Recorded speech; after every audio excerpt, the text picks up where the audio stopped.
Ha vuelto a suceder en Perú. Esta vez ha sido el presidente interino, José Gerí, quien acaba de ser destituido. Gerí asumió la jefatura del Perú en octubre pasado tras la destitución de Dina Boluarte y hoy es removido a 2 meses apenas de las elecciones generales. Ola de reacciones en el país andino, de las que hablaremos en directo desde Lima. Soy Jenny Pérez, aquí en Berlín para Deutsche Welle. Destacamos. José Gerí, presidente encargado de Perú, destituido de su cargo tras perder la moción de censura en el Congreso, está siendo investigado por la Fiscalía peruana por supuesto tráfico de influencias y corrupción. El régimen iraní anunció un entendimiento con Washington tras la primera jornada de conversaciones sobre el programa nuclear iraní en Ginebra. El vicepresidente J.D. Vance dijo que Irán todavía no está dispuesta a reconocer las líneas rojas de Trump. Y también en Ginebra comenzaron nuevas conversaciones tripartitas entre Ucrania, Estados Unidos y Rusia para alcanzar una tregua en Ucrania. Horas antes de retomar las negociaciones, Kiev denunció que Rusia lanzó un nuevo ataque contra su territorio.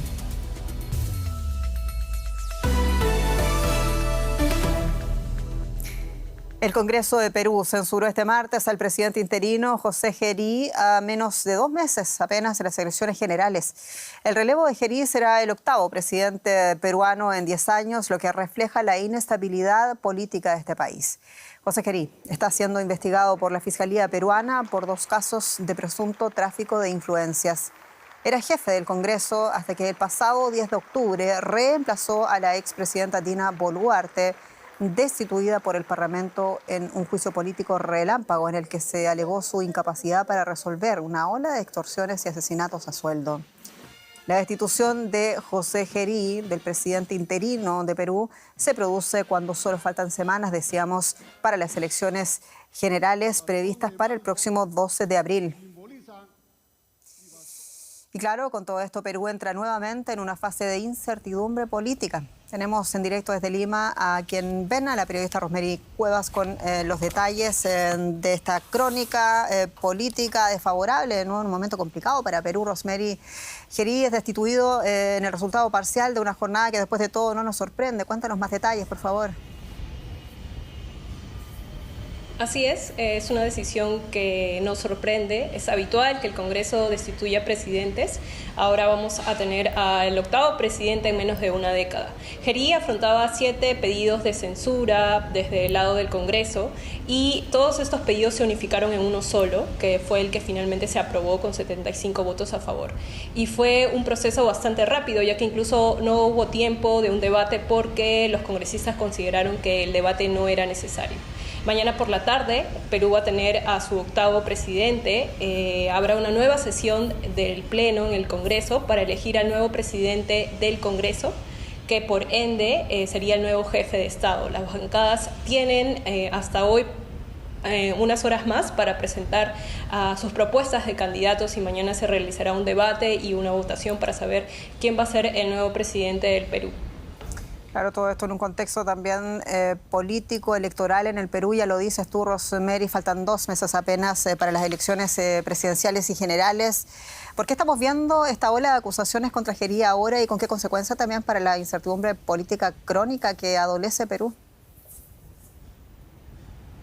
Sí, esta ola de acusaciones en realidad se han ido sumando durante la última semana, especialmente tras destapes, como lo mencionabas, de la prensa, donde se acusa a José Gerí principalmente de un supuesto tráfico de influencias al haber mantenido reuniones clandestinas con cuestionados empresarios chinos en Perú, ¿no? Y más allá de si son válidos o no los argumentos de la destitución, este cambio de presidente a pocas semanas de las elecciones generales demuestran pues que Perú atraviesa una inestabilidad política muy profunda de la que pareciera que no va a salir pronto.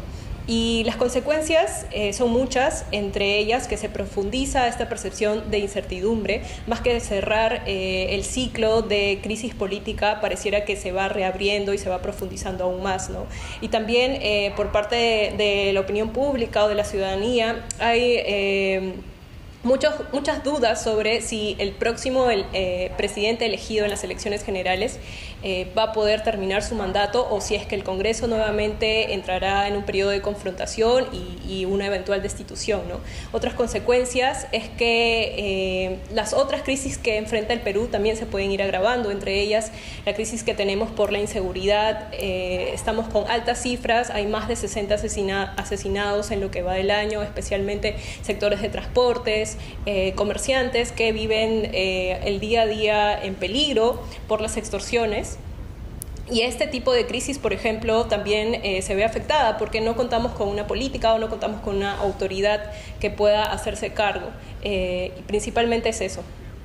Se está perdiendo Perú en muchas oportunidades internacionales también por esta ola de incertidumbre persistente.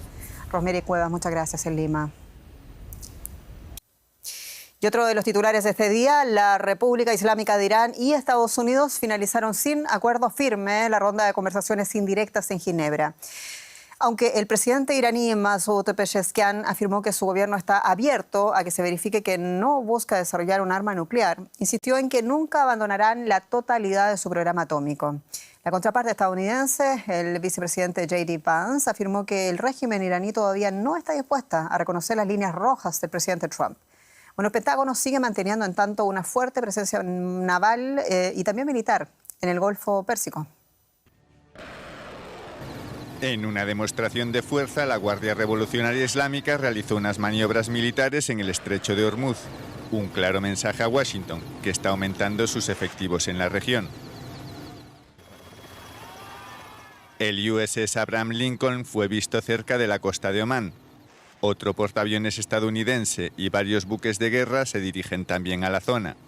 Esto provocó la advertencia del líder supremo iraní. No dejan de decir que hemos enviado buques de guerra hacia Irán. Claro, un buque de guerra es sin duda un instrumento peligroso, pero más peligrosa es el arma capaz de enviarlo al fondo del mar.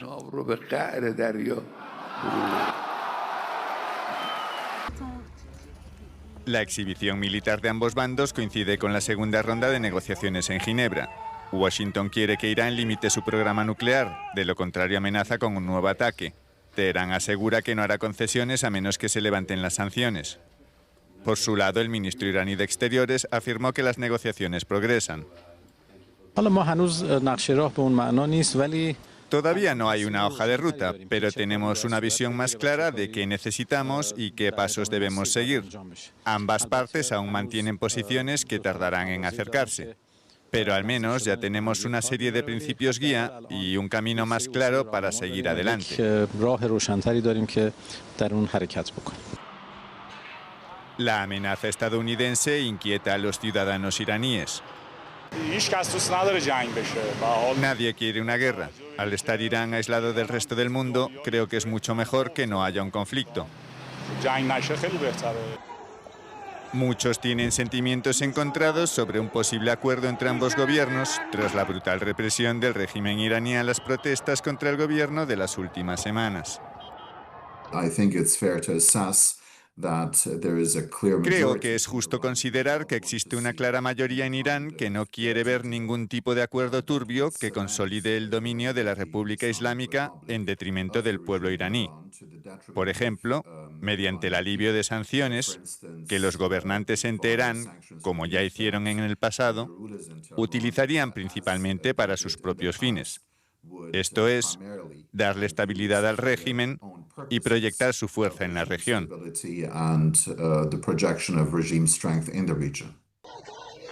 El enojo contra las autoridades continúa en el país. Pese a las miles de víctimas causadas por la represión, este martes los iraníes volvieron a salir a las calles para exigir un cambio de régimen. Claro, y el gobierno de Trump elevó la presencia militar en el Golfo Pérsico como también una muestra de fuerza ante esa ronda de negociaciones, la primera que hemos visto este día en Ginebra. Queremos ir por más sobre este tema con José Díaz Briceño en directo desde Washington. Bueno, José, decíamos, Pezeshkian desafió a los Estados Unidos, dijo que Irán no abandonará del todo su programa nuclear. Y J.D. Vance habló de las líneas rojas del presidente Trump. Cuéntanos cómo se valora en la Casa Blanca este punto de las tensiones. El vicepresidente J.D. Vance en una entrevista televisiva aseguró que si bien las pláticas fueron en cierto sentido buenas, hay temas centrales que no han sido reconocidos por el régimen iraní y sin embargo no, y fue más allá en decir específicamente cuáles eran estos temas donde Estados Unidos aún veía insuficiencias. Lo que sí se confirmó por parte de funcionarios de la administración Trump es que será en 2 semanas cuando Irán deba responder con propuestas detalladas cómo pues atravesar estos malos entendidos que tienen sobre los temas centrales. Y sin embargo, aquí la gran duda que existe es si las pláticas están solo centradas en el tema del programa nuclear o se extienden a temas como el programa de misiles balísticos, también el apoyo de Irán hacia milicias terroristas en la región e incluso cuestiones como la eliminación de sanciones de Estados Unidos e Irán. José, ¿y qué es lo más importante lograr para la administración Trump y hasta dónde también la presión militar es una opción para, por ejemplo, obligar al régimen iraní a aceptar garantías como las de los inspectores de la OEA? ¿Qué se comenta de este tema?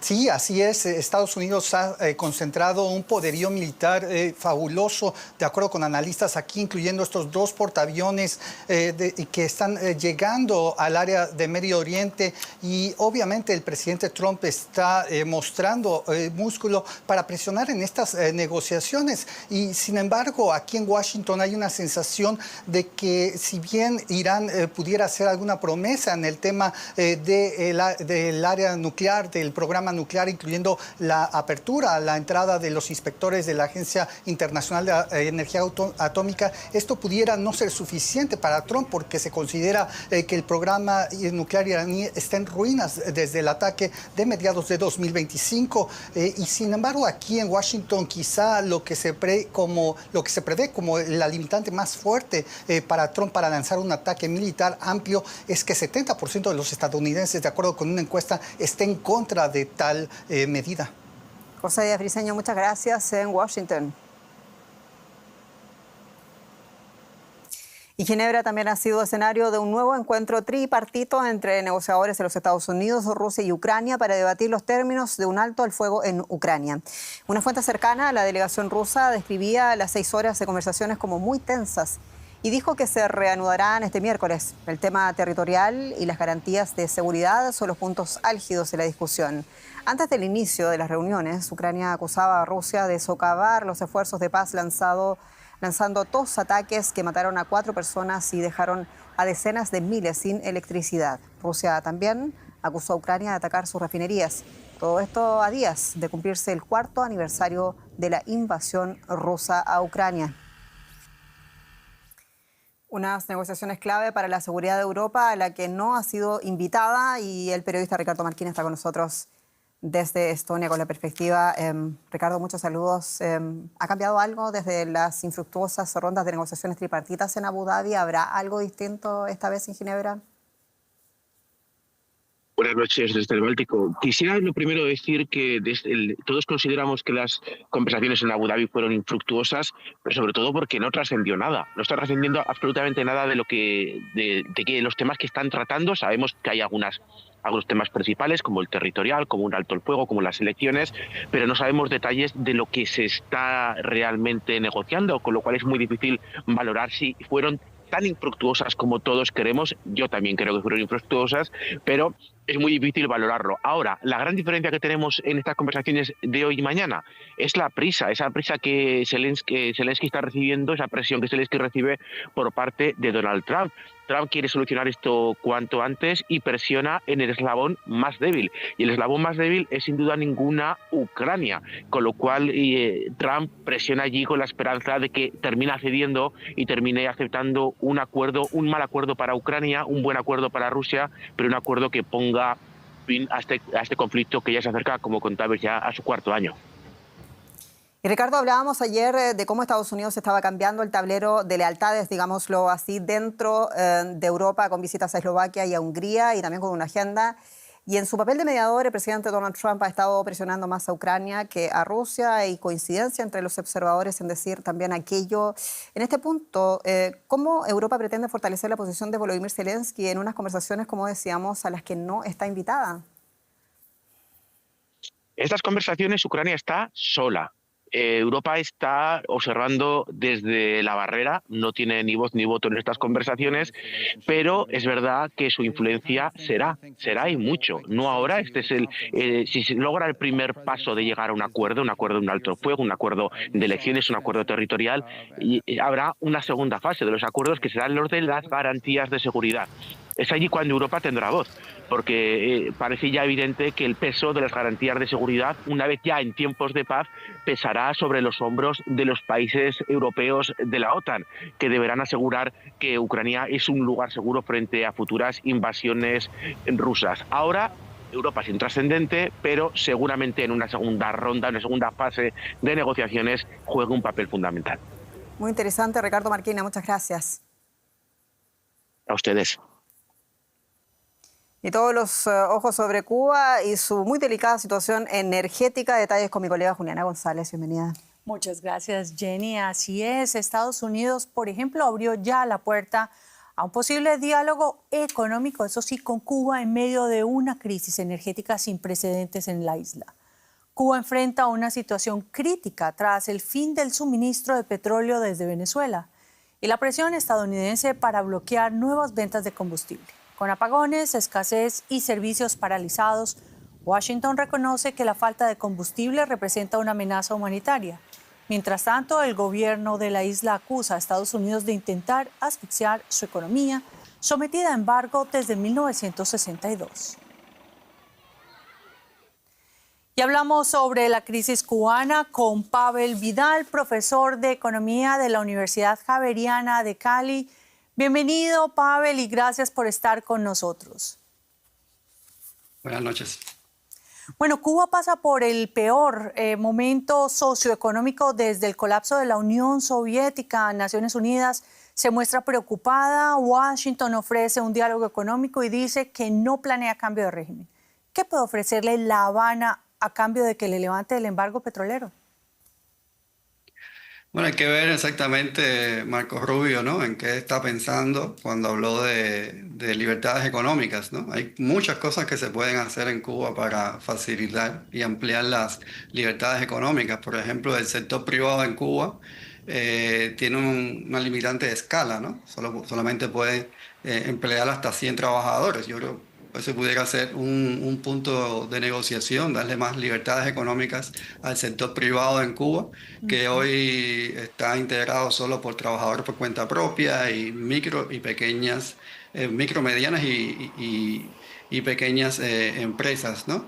Sí. Crear una ley de empresas donde el sector privado y el sector estatal, por ejemplo, tengan los mismos derechos, las mismas posibilidades para desarrollar inversiones, que el Estado se retire, ¿no? Del monopolio de las principales industrias. Ahí estaría también el tema de este conglomerado empresarial militar que se llama GAESA, que controla alrededor del 40% de la economía. Son muchos aspectos en los cuales se puede avanzar, ¿no? Sí. El asunto es que el gobierno cubano nunca ha querido ceder en estos temas, ¿no? Claro, ¿y por qué ahora sí lo haría? Y sobre todo, por ejemplo, ¿cómo puede reducir su dependencia al combustible importado y garantizar los servicios básicos en estas circunstancias?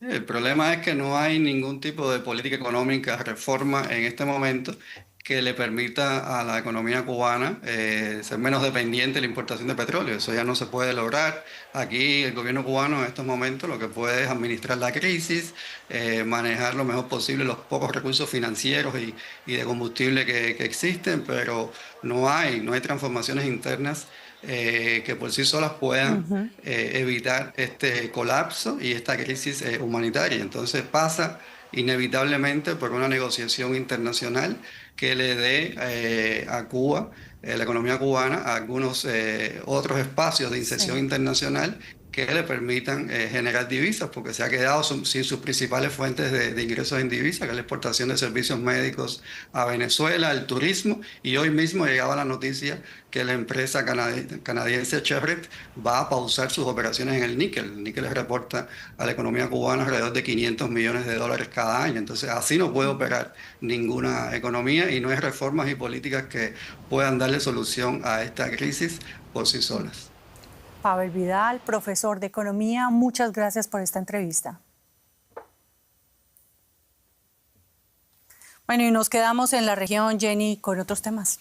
Es así porque Estados Unidos asegura haber hundido 3 nuevas presuntas narcolanchas tanto en el Pacífico Oriental como en el Caribe. Así lo anunciaron este martes las Fuerzas Armadas estadounidenses. Los ataques efectuados el lunes dejaron 8 muertos en 2 embarcaciones destruidas en el Pacífico Oriental y 3 en una tercera lancha hundida en el Caribe. Los ataques sumarios de Estados Unidos contra supuestos narcotraficantes superan los 40 y han dejado unos 150 muertos desde septiembre pasado. El gobierno de Donald Trump alega que se encuentra en guerra con varios cárteles de drogas.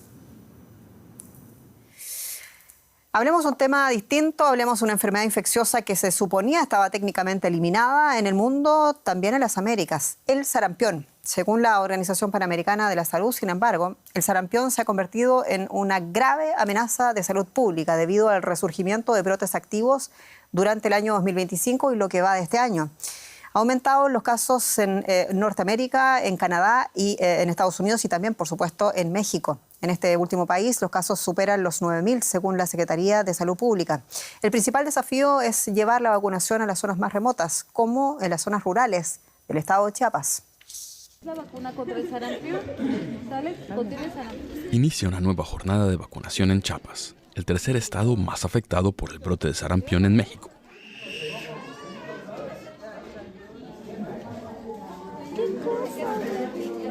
La enfermera Elizabeth Albores lidera una brigada estatal que atiende a comunidades con escaso acceso a servicios de salud, ya sea casa por casa o mediante puestos temporales de vacunación como este.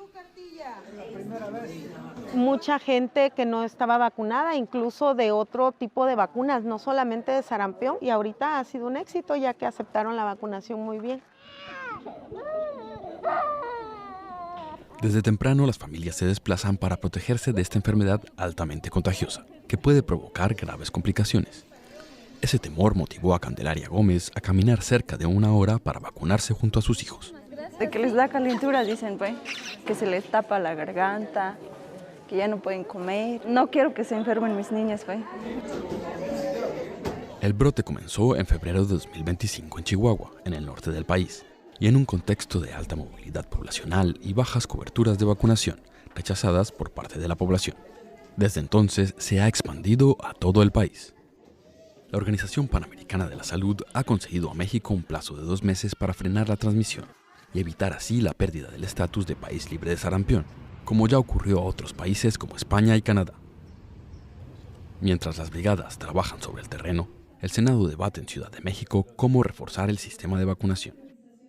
Arely Pérez, impulsora del encuentro, advierte que la pérdida del estatus de país libre de sarampión conllevaría un incalculable impacto en salud, así como altísimos costos y posible saturación de sistemas sanitarios. Y la necesidad del involucramiento de los líderes comunitarios. Lograr conjuntar la comunicación entre las instituciones para saber qué vacunas se aplican en dónde, cuánto, qué institución abordó. Cuesta más tratar una enfermedad que prevenirla con una sola acción, que es la vacunación.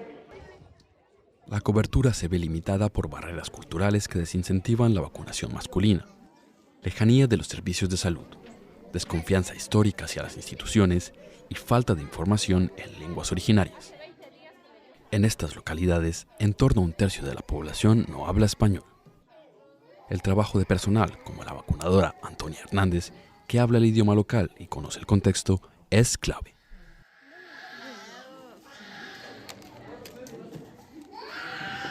Es una barrera muy importante para nosotros. Es como ahorita mucha gente no nos entiende, sobre todo los adultos mayores. La lengua nos ayuda más a tener más seguridad y confianza hacia los pacientes.